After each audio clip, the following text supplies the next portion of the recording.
that. At least. At least. Ben, welcome to the podcast, my friend.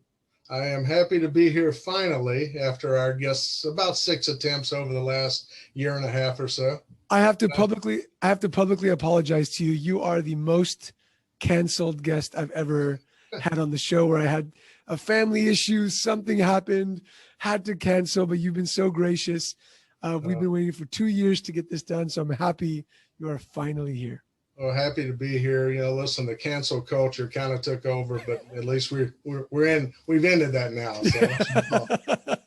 I love it. So, Ben, let's get right into it. Let people know where you're from, and kind of tell us a little about your store. Well, frankly, I'm from Rome, Georgia originally, which is a small town.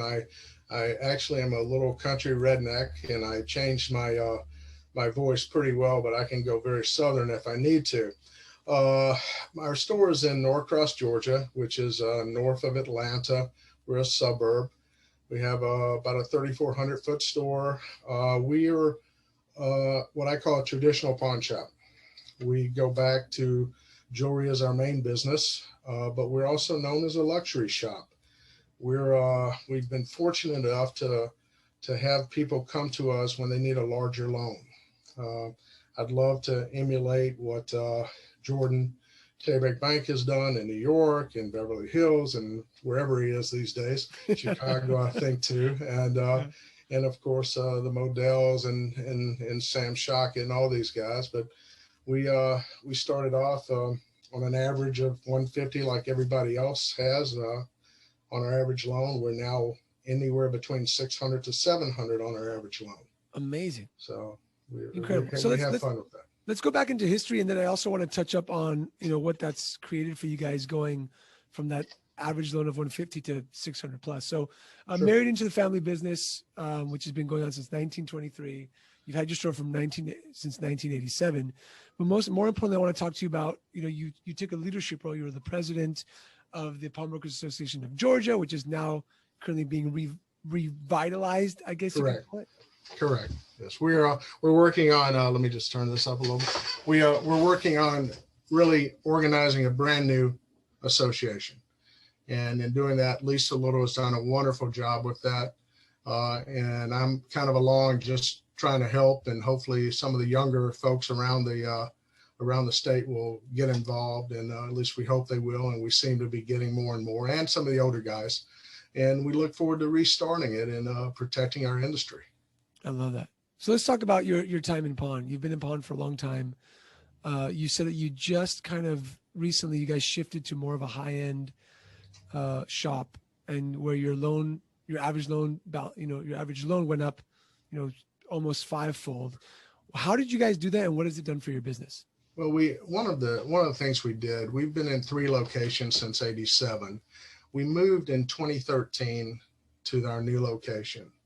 And we wanted to make it a pretty store, a nice looking store. And we did on the outside with stone and with beams. It almost has a Northwestern look in the middle of the South. But people walk in, and we love it when somebody says, "Is this a pawn shop?"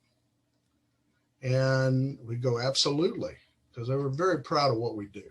And I think anybody that's in this business knows how much they help people, should be proud of what they do. But we started with Italian stone floors. We have 4 bank teller windows that are set up with slate fronts and granite countertops. We made our jewelry displays a little higher. Did that for 2 reasons. Security, number 1, because I've been through an armed robbery where they just jump over the counter and hello, how are you? So we made them a little higher, but it also looks a little nicer too, and brings the merchandise a little closer to the person in doing that. And then we just make sure we're absolutely clean.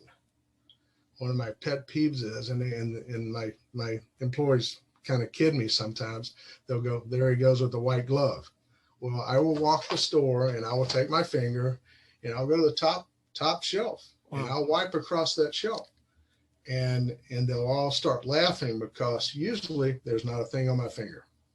And I'll just walk by, and then I'll turn around, never let them see my face.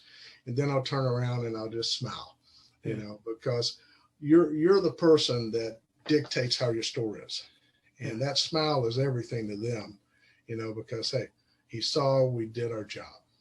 So let's talk about that, because I think it's one of, it's a pawnbroker's dream to go through their store and their store be very, very clean, at least those who listen to the Pawn Leaders podcast. How did you get your team on board with the importance of having a clean store and a nice looking store? Well, I kind of ask them, do you live in a pig pen? Okay. When you walk in, and sometimes maybe some employees do, but you want to make sure, that, look, I kid with them. I want people to be able to eat off our floor. I know that sounds horrible, but it's mopped every day. We use candles for smell. We also use different things that smell nice. If you read our reviews, you'll see some of the reviews that say, oh gosh, it smells so nice. Nice. It's like, hey, love it. It's so clean, it's so neat, it's so organized. And these are things that you have to work on.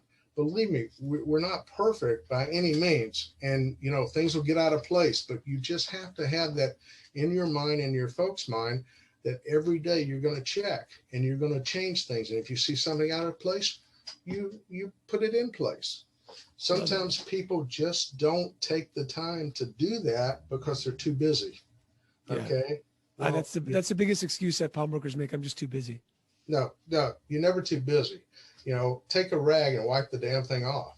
I clean the bathrooms. If I go in and there's something I don't like, it's going to get clean.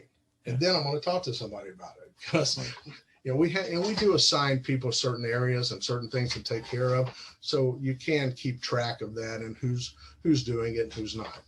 I also think that in going from, 150 average loan to 600 plus, it's a different avatar.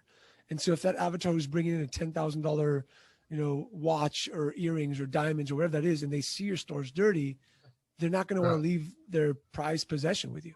The other day we had a lady walk in about 20 minutes to closing with a Birkin. Okay. $9,000 loan. Okay. If we had been a dirty store, she would have probably turned right around and walked out the door. Yeah. And we had time to entropy it, of course, and make sure it was legit, but that's a $9,000 loan. Yeah. And you talk about cleanliness. Another way that we've gotten our loans up are our reviews. We made an effort from the beginning to make sure every employee gets reviews, and we gave them incentives to do so. And we found out that, I know that Podium is a big sponsor of you, and they're a good company. We don't happen to use them. Our software does something very similar to what they do, but we have found that just asking for the review, and we'll send a link or whatever the case may be. And one thing that has helped us, and something we always do, is, hey, if you don't mind, if you feel you've gotten 5-star service from us, will you please give us a 5-star review? Love that. But you mention 5 stars, because a lot of people go, oh, 3 stars, great. And they think, well, wow, that's a great review. Well, they just killed you. Okay. We have, I think, 780, almost 800 reviews, nice. and we're a 5.0. We're at 5.0. Incredible. So we make that effort customer service wise. And you ask, how do we get our loans up? That's a good part of it. Take care of the customer. Customers talk. And if you take care of them when they come in the door, then, it's going to work. Yeah. And you've been in the pawn business for a long time. I don't want to date myself, but I was a young child when you opened your store. And thank you. You just dated me, but that's okay. I should expect that from you. I like to poke fun, but no. But what do you think is the most important thing for a pawnbroker to be consistent in? Right, you've been in the industry with the ups and downs and the good and the bad and the ugly, and you've been in the leadership role in this industry. For those young pawnbrokers listening, and even the older generation who's listening, what have you been consistent at through the years that has created your success to be able to continue doing what you're doing? If you don't have customers, you don't have a business. You have got to take care of your customer, because if you don't, there's somebody else that will. Pure and simple. I think that's the biggest consistent thing that we've done over the years, is we made sure that our customers are treated well. And that's a buying customer, a pawning customer, or whatever the case may be. When you walk in our door, we have a rule, 3 steps, somebody has got to greet that customer. Love that. You make sure they're welcome. And it's twofold. One's a security situation. Make sure the person knows they're there. Okay. The other side of the coin is you make sure they know that we're here. And if they've got to wait in a line, you look up and you say, hey, sorry for the delay. We'll be right with you. It doesn't take a lot to do that. And it's easy. It's just a matter of training your folks to do that kind of stuff. But I think consistency is really how we treat customers. Love it. We had Shep Hyken, who's a famous author on customer experience and service, come talk to the mastermind yesterday. And he said that you don't have to, if the other shop is at a 5, you don't have to be at a 10. You just have to be at a 6 consistently. And when you're consistent, then your customer sees your service as way better than anywhere else. When I got into business, my father-in-law said a couple of things to me that I think are very prevalent. He said, number one, you kill them with kindness. When somebody needs your help, help them. You don't kick them when they're down. Okay, you lift them up. And one of the most fun I have, because I'm not on the floor much anymore at all. Quite honestly, I was looking at my numbers for last month, and it was pretty bad. That's how it should be, though. You should be leading the team. You're exactly right. But one thing I get the most enjoyment out is when I walk behind the counter and my guys and gals, I should say, are writing up a loan or something or finishing with a sale. And I simply poke my head in there and I go, listen, I just want to thank you so much for the business. We really appreciate it. And it's funny because I walk in the back and then one of my employees will come back. You should have heard what they said about you. And I said, don't worry. It was that bad, huh? No, they said, oh, wow, that's the first time I've ever had an owner or boss say that to me. And it's like, how hard was that? How hard is it? And sometimes we just have to get out and just do things like that. And it makes people, it ingrains their business with you. A lot of times those simple little things. And that's, that's what we try to do. Again, back to the customer service aspect. I think one of the major things that I always talk about in the podcast, and you said it so well, is that it's small things. And pawnbrokers get so overwhelmed with trying to emulate, the big people in the industry. And all you gotta do is start small step by small step. Just start saying thank you. Yeah, it's not hard. It's one of the easiest things in the world to be nice. Love it. Now we've talked about like what you're consistent at. What's been the hardest part of being in this industry for so long? And don't talk smack about other people, please. That's a rule we have. We don't do that. But I'm going to talk smack about one thing and probably shouldn't go there, but I'm going to go there anyway. Being a past president of the MPA, being on the board for 10 years on the MPA, watching how many people in government relations committee and all other committees work extremely hard on their own volunteering, I find it ridiculous when someone cannot fork up a membership fee to belong to the MPA. And by the way, I want to thank you for your help with the MPA too, and the so many vendors and industry partners that are out there that helped over the years. We pay insurance on our stores. We pay a power bill on our stores. We go out to a nice dinner every now and then. But for a couple of dollars a day, you protect your industry. And that is probably my biggest pet peeve that drives me crazy. I can look at the GRC, and right now there are 3 people working full-time, basically, 2.5 working full-time on just protecting the industry that has to be paid for. And that little bit of $600 or whatever the case may be, and especially multiple store owners, I mean, there's some that fork that and understand it so well. Bob Moulton is a prime example, Larry Knuckles. These guys are in it and they're good and they support it and never don't think twice about it because they understand it. This is that one pet peeve that I have when somebody just rides on other people's coattails and lets other people carry that bucket of water for them. And they're too either lazy or don't understand or too tight to part with those dollars to protect their own business. Yeah, I love that. I agree. I'll get off my soapbox. No, it's okay. I agree. I think that a lot of there's a big percentage of the pawn industry who, like you said, isn't in pawn the way many other people are. Like, the pawn leaders community. If you're not on the community on Facebook, jump on it. It's people who actually care about the Right. industry and the business. Look, And you've put together a wonderful group thank of you. pawnbrokers. You really have, and you've got a lot to teach and a lot to tell. And these things help people. Same as the NPA and just talking to other pawnbrokers. There's so much information, and others that do what you do. Yeah. Same thing. Now, I did a Facebook Live probably 6 months ago talking about how your kids don't want to take over your business because all you've shown them is overwhelm and stress.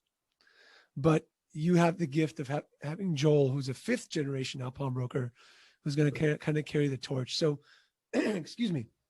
What I wanted to talk to you about is, what did you do right or what did you do wrong, right? For Joel, and maybe this is a conversation at some point to have with Joel, to love the business, to jump in the business, because I'm guessing that you didn't just teach him stress and overwhelm. I'm sure there's points in life in the business where that occurs, of course, but you taught them how to love the industry and love the business and want to take it over. So enlighten us. How did you do it? What did you do so we can have more future pawnbrokers? I got really lucky and married a really great woman that has a wonderful heart and grew up in the business. And of course, she's a teacher and now a retired teacher. But I think all along, Joel, we brought him in high school and had him working. And quite frankly, he hated it. Absolutely hated it. Was never going to be a pawnbroker in his mind. And I think, I never pushed it. When he graduated college, he came out when jobs were very tight. I think the 2008 9 area. And he was interviewing and trying to find a job. And he was sitting on the sofa at home one day. And I said, while you're sitting here, look, come onto the store, help out. And we'll start, if you get an interview, we'll schedule it. So he did. He came in and he just kind of started enjoying it a little bit. Totally different from what gave him something to do. And I started kind of teaching, but not demand teaching, not hard teaching, just talking the business. And all of a sudden he's like, I need to get on the schedule full, for right now. And I said, well, don't you have interviews? I said, no, we're okay. He said, don't worry about it. And so his mother keeps trying to set him up with interviews with people she knows. And finally, I looked at her one day and I said, honey, do me a favor. Just stop. Okay? Just stop. And it happened to the fact I sent him out to GIA and we went to pawn, different pawn expos and things and meetings. And when he got back from GIA, he was locked in. And something there sprung on it. And I guess it's just, I call it luck, but I also call it where that opportunity meets a little bit of preparation. So Nice. we're very happy and very fortunate. And right now he's on the floor writing a loan, and he loves it. He loves what he's doing, and he knows how to treat customers. And I want to go back to something that you said that really struck a chord with me. You kept on talking, you talk amazing about your wife. And I feel from talking to other people that you're a great human being. You're a great family man. And I think that you kind of like rolled your eyes for those who can't see it. But I think that when the future pawn generation sees that you can have an incredible business, be a person of integrity, and still have a great life, that's when it's intriguing. But when they see stress and anger and overwhelm and all this crazy stuff, they want to run away from it as far away as possible. Mm-hmm. Stress is part of life. It's how you handle it. You're in control, and I use this a lot. You're in control of 99% of your emotions and your attitude. And if you want to let stress control you, then let it. Sure. I've had times where do I get the money, or how do I pay my people? We started from scratch in the store, and it was on me. Everybody else is going to get paid before I get paid.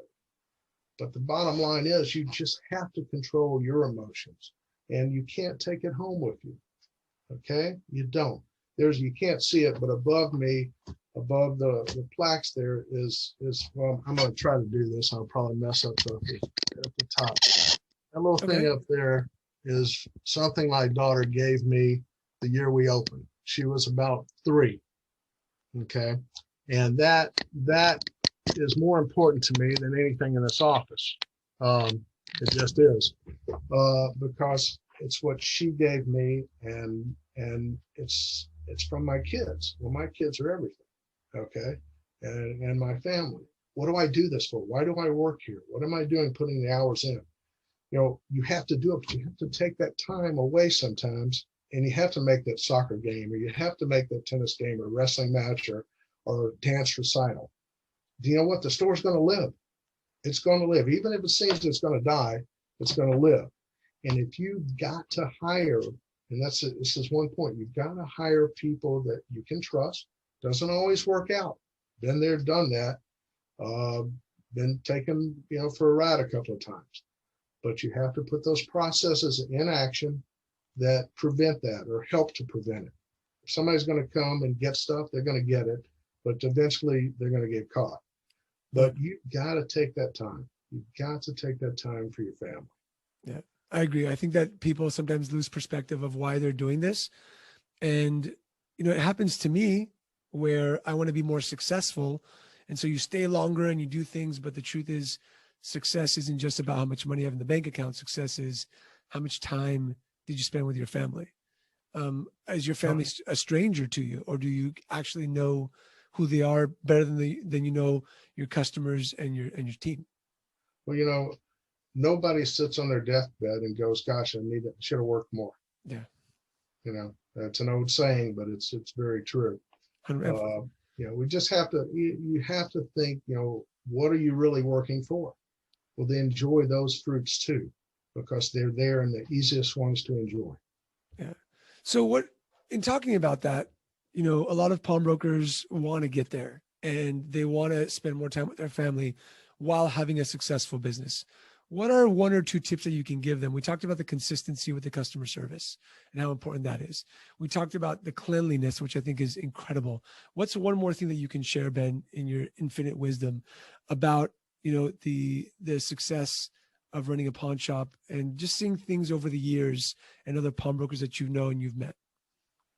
It's kind of not too tough a one, but I'm really not sure what's there. Our biggest thing is, as you said, is customer service. That's it. But also taking the time for yourself and your employees.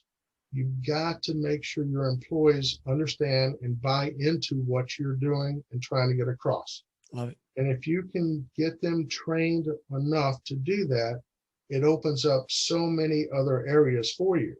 That delegation of things to do for people to do, to take it off your plate. You don't be afraid to open up. My employees know where we are on our sales, on our reviews, on our profits. I'm pretty much an open book, but I make sure they also know that, hey, the more profit we make, the more you get paid. And you put in incentives for them to do certain things, like our reviews. When we get to another 100 reviews, everybody gets $100. Amazing. Okay. And then if we get to 1,000 reviews, guess what? It's going to go up to $200 every 100. Do I care in the big scheme of things how much I have to pay them? I would rather pay my employees than pay taxes. Okay. If I've got to write a big check for taxes, why not pay my employees more? And let them know. Now, every employee may not be deserving of it. So you train them up to be deserving of it. And if you can't train them up, then you may need to part ways. Yeah. But take care of your employees as you take care of your family. And just to kind of wind down here, you said train about 5 times during this interview. I'm going to guess that training is a big part of the culture at your business, and you're constantly training. And I always see pawnbrokers, they will bring up a manager and just won't train them in leadership, or they will they'll get upset and I'll say, when was the last time you did a training session on it? They're like, oh, well, I don't really train. We train on the floor, right? We train on the floor. How important has been training to you and your team? Well, it's important, and we don't do enough of it. I'll be the first to tell you that we don't. We have a meeting Saturday. That's the first one in a little bit of a while. COVID's kind of screwed up a few things, but on the other hand, I will pull out an employee and do one-on-ones. We try to do those quarterly, at least, to fill them out. What's going on, what's happening, what do you think we could do to do better? And of course, it's not so much me training them, but I'm listening to them to train me. That's another thing you have to look at. What are your employees seeing that you're not seeing, especially if you're off the floor? I sent you some pictures earlier. That whole area is right when you walk in the front door, all that new display with the pocketbooks and the shoes and everything, that's all from employees' input. That was their idea. Love it. And we do 70% of our business in jewelry. The next biggest thing is designer purses and tennis shoes. So that's why it has that much of floor space now. But you have to do one-on-ones in training. You have to do either weekly meetings or a daily partial training before you open. Walmart does their before they open bit, or at least they used to. It doesn't hurt to do as much training as possible. And that way you can delegate the things and spend more family time. Ben, I couldn't agree with you more. And I love the gold nuggets you've been dropping on the podcast. First of all, I want to thank you for your service in the pawn industry, because you've been in leadership with the MPA, with the Georgia Pawnbrokers Association, and it takes a lot. I've been on the board of directors for California. It takes a lot to run a business and then lead organizations and try to go convince people to give you money because it's good for them, right? So thank you so much for your service in that. Well, I appreciate that very much, and thank you for all the stuff that you're doing. Yes, I think you bring a breath of fresh air to the industry, and may it continue for many years. Thank you so much, Ben. Once again, after 2 years of waiting, canceling multiple times, it finally happened. Ladies and gentlemen, if you want to join Ben and I in the Pawn Leaders community, just go to Facebook, search Pawn Leaders community. We're there. It's over 1,400 pawnbrokers at the moment, chatting about marketing, leadership, and strategy. And if you love this podcast, please give us a 5-star review. As Ben said, it always helps for other people to find it. Ben, it's been a pleasure and an honor. Thank you so much. Same here. Take care. Thank you.